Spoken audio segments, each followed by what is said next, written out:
বাংলাদেশ থেকে আমি এখানে এসেছি আমার ওয়াইফকে ফিরিয়ে নেওয়ার জন্য। তারা প্রেম করে বাংলাদেশের ঢাকার একটি মন্দিরে বিয়ে করে। এই শোনো, তুমি নাইলে একটা ফোন দাও 349 দিয়ে ওদের এই নাম্বারের একটা লোকেশন পাঠাই দাও। আমি বধূ সেজে থাকবো, তুমি পালকি নিয়ে এসো।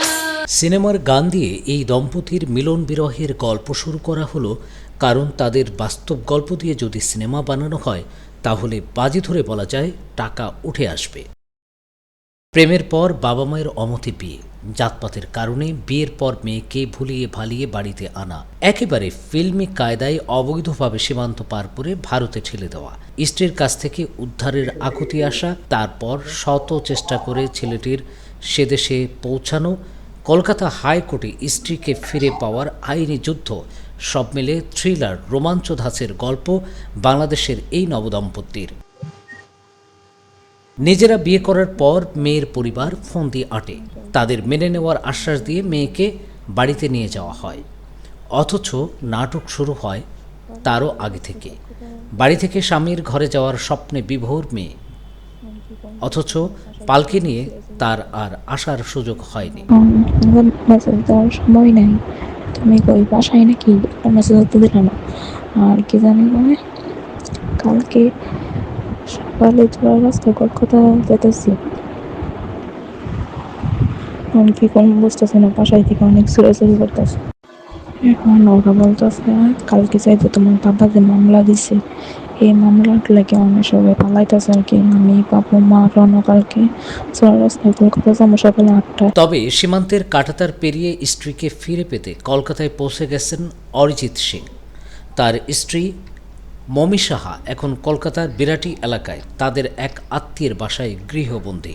সব বাধা ডিঙিয়ে তারা একসঙ্গে ঘর বাঁধতে চান। তাদের বাড়ি ঢাকার নরসিংদী জেলায়। কলকাতা থেকে উদ্ধার করে দেশে ফিরিয়ে নিতে মমি সাহা তার স্বামীকে গোপনে তথ্য দিয়ে সহায়তা করেছেন, তবে ধরা পড়ার ভয়ও ছিল তার। এই শোনো, তুমি নাইলে একটা ফোন দাও 349 দিয়ে ওদের এই নাম্বারের একটা লোকেশন পাঠাই দাও। কোনাই লাই তো আমি অনেক পারতাছি না, আমার ফোন নাই, একটা মোবাইল ইউজ করো। তাই দিত না, হ্যাঁ করে একটা বড় মামলার কেস আর আমার শুধু মামার পরে হিরে দুর্বা মেয়ের লোকে থাই সারা দরকার নাই। তুমি আচ্ছা দেখো, তুমি একটা ব্যবস্থা করতে হবে, হ্যান্ডতে ফোন দাও দিয়া তুমি এই নাম্বারের লোকেশনটা দিয়ে দাও, যাতে এই লোকেশন অনুযায়ী বাসা যায় তাড়াতাড়ি তাড়াতাড়ি।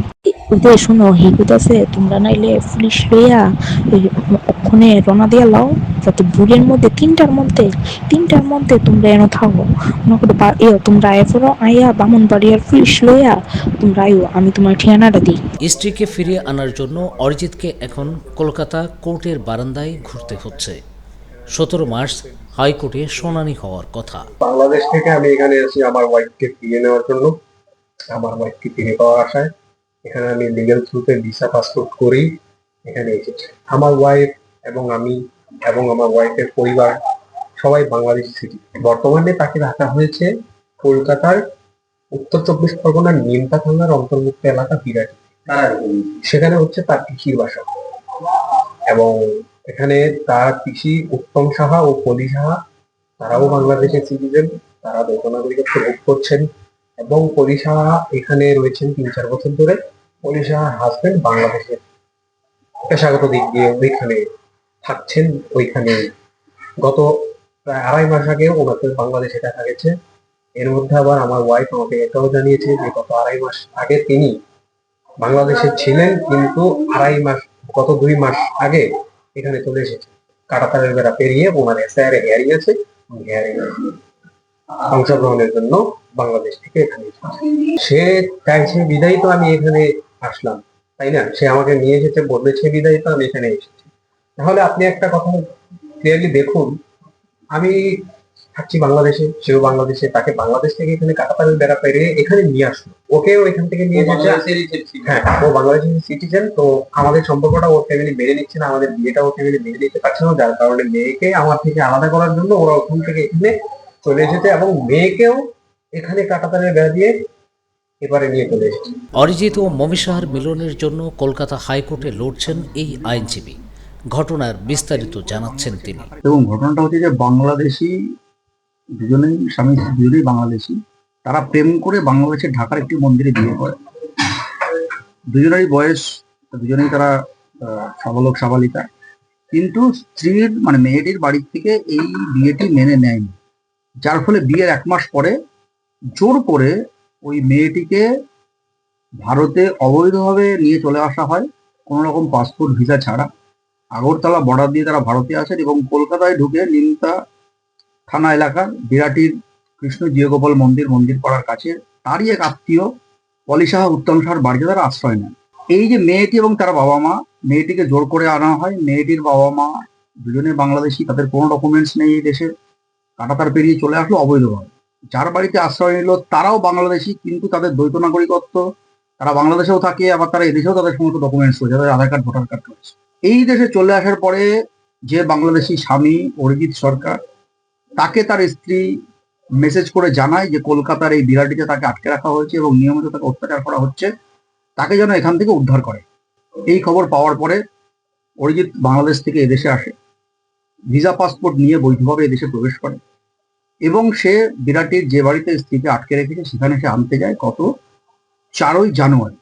যখন তার স্ত্রী তার সঙ্গে বাড়ি থেকে বেরিয়ে চলে আসে, সেই সময় স্ত্রীর বাবা মা এবং আত্মীয় স্বজন যারা ছিল তারা আরো কিছু অ্যান্টি সোশ্যাল মিসক্রিয়েন্টদের নিয়ে আসে, পাশে একটি ক্লাবে অরিজিৎকে নিয়ে যায়, সেখানে আটকে রেখে তাকে বেধড়ক মারধর করা হয়।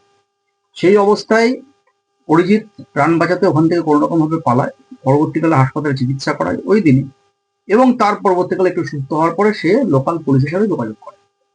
কিন্তু যেটি দুর্ভাগ্যজনক এবং দুঃখজনক যে এই ঘটনার পরও এইরকম একটা সেন্সিটিভ ইস্যু, বাংলাদেশ থেকে অবৈধভাবে অনুপ্রবেশ করে আসা সাবালিক একটি মেয়েকে এখানে জোর করে আটকে রাখা, তার স্বামী তাকে আনতে গেলে তাকে মারধর করা, পুলিশ, নিমতা থানার পুলিশ আইসি স্বয়ং এই অভিযোগ পাওয়ার পরেও একদম হাত গুটিয়ে বসেছিল। কেন হাত গুটিয়ে বসেছিল এই কথাটা পুলিশই ভালো বলতে পারে। তৎপরবর্তীকালে অরিজিৎ তখন আমাদের সাথে যোগাযোগ করে, আমরা বিষয়টি ডিসি, সিপি ব্যারাকপুর, সেখানে অভিযোগ জানানোর পরেও কাজ না হওয়ায় সিআইডি, মহিলা কমিশন এবং ইন্টেলিজেন্স ব্যুরোর এডিজিকে চিঠিতে জানানো হয়। পুলিশ একদম কোনো এক অজ্ঞাত কারণে, কেন পুলিশ এই ব্যাপারটা এতটা উদাসীন হলো সেটা আমরা এখনো বুঝতে পারছি না, যার কারণে বাধ্য হয়ে আজকে অরিজিৎ সরকার কলকাতা হাইকোর্টে হেভিয়াস কর্পাস রিট পিটিশন দাখিল করেছে, যেখানে আমরা আবেদন করেছি যে অবিলম্বে এই যে ঘটনা ঘটেছে তার একটি এফআইআর করুক পুলিশ, এবং মেয়েটিকে যে আটকে রেখে অত্যাচার করা হচ্ছে, মেয়েটি যেখানে যে অবস্থায় আছে তাকে যেন সেখান থেকে উদ্ধার করে পুলিশ আদালতের সামনে পেশ করে। আগামী সপ্তাহে কলকাতা হাইকোর্টের মহামান্য জাস্টিস দেবাংশু বসাকের ডিভিশন বেঞ্চে এই মামলা শুনানি হওয়ার দিনক্ষণ আছে। অরিজিৎ সরকার ও মমি সাহা প্রাপ্তবয়স্ক। তাদের বিয়ে নিয়ে পরিবারের এত নাটকীয়তার কারণ কি, সে বিষয়ে তাদের সঙ্গে যোগাযোগ করা সম্ভব হয়নি। Stella featuring next level, well done, side by side, Fridge.